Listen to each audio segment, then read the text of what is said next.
All right, so we're going to do radical equations practice today. So it's nothing new. It should be pretty easy after yesterday's notes. If you look at the top, I went on ahead and wrote the steps. If you have one radical, you isolate the radical, square both sides, solve. If you have two radicals, you get one radical on each side of the equation, square both sides, and solve.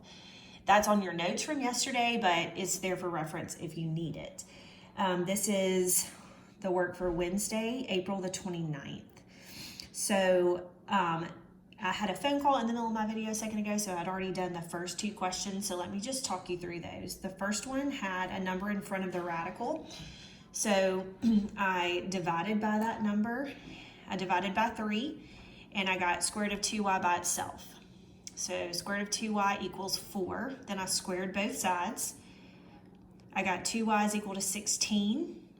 Solve the equation, divide by 2, you get y equals 8. Number 2, there's one radical, so it's by itself. I squared both sides. Once I squared both sides, it left me with 2n divided by 5 is equal to 100. In order to solve that equation, I multiplied both sides times 5. 2n is equal to 500. Divide both sides by 2, n is 250. All right, so I'll pick up with number 3. This is no different. Even though the radical is on the right-hand side, you still do the same thing. Since it's already isolated, I can square both sides. That leaves me with 49 is equal to 26 minus n. All right, so then in order to solve, you just subtract your 26. That's going to be 23 is equal to negative n. Be careful that you see that negative there and bring it down with your n. All right, so now in order to solve, I'm going to divide both sides by negative 1, so n is equal to negative 23. Number 4, I do just have one radical, and I want to isolate it first. So I'm going to subtract the 1 that's added on the outside. That leaves me with square root of 3x minus 8 is equal to 3. Square both sides. 3x minus 8 is equal to 9. Solve your equation.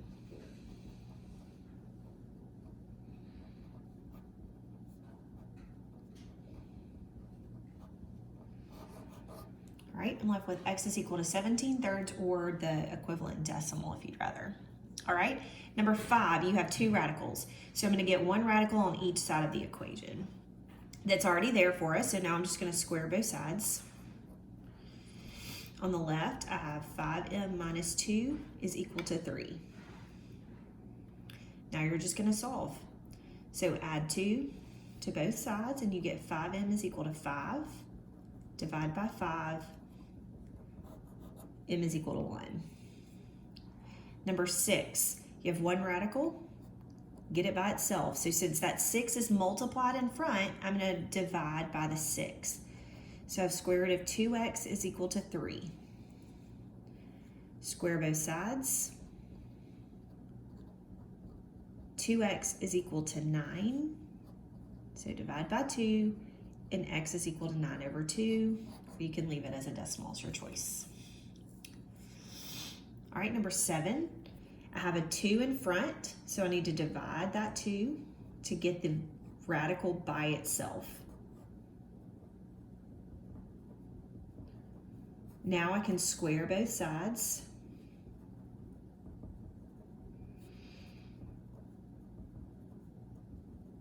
Now I'm going to solve.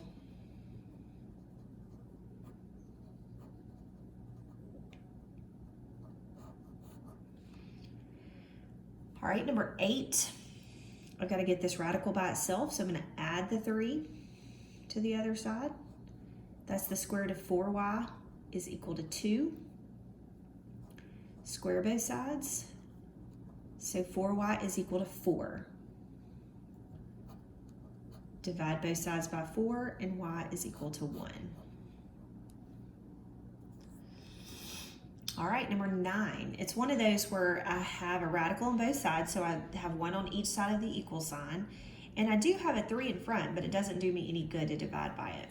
So I'm going to go ahead and raise both sides to the second power.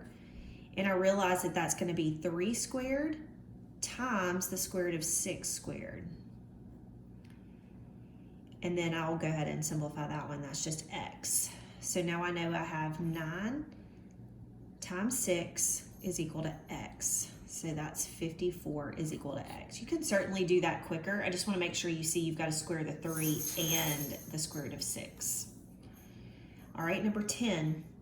I'm going to add the 3 to both sides to get the radical by itself, or to isolate it. And I get the square root of 3w minus 5 is equal to 7. Square both sides. And you're left with 3w minus 5 is equal to 49.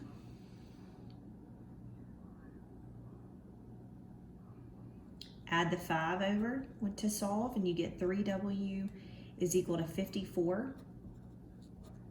When I divide by 3, my answer is going to be w is equal to 18. All right, number 11, these radicals are separated on either side of the equal sign, so I'm ready just to raise both sides to the second power, or square both sides. On the left, that removes the radical and leaves me with y plus 5. On the right, it removes the radical and leaves me with 2y minus 3. Now I can just solve. Y'all know how to do that. Remember, you want to get your variable on one side, and then I'm going to get my constant on the other. I want to divide by -1 at the end and just get y equals 8. There are a couple different ways that you could have solved that, but just as long as you get 8, you know that you've done it correctly. Number 12, I'm going to divide by 4 to get that radical by itself. And I've got the square root of 3x is equal to 3. Square both sides. 3x is equal to 9. Divide by 3. X is equal to 3. That's your final answer. Just a side note on isolating the radical. If you have a number like a number 4, if it's added or subtracted to the outside, of course you do the opposite operation to move it. If it is multiplied, like number 7, if you have a number in front of the radical and there is not an addition or subtraction sign in between it and the radical, that means they're multiplied together and you divide it away. Just making sure you don't have any questions about that. All right, that was your practice. Let us know if you have any questions. All right, bye.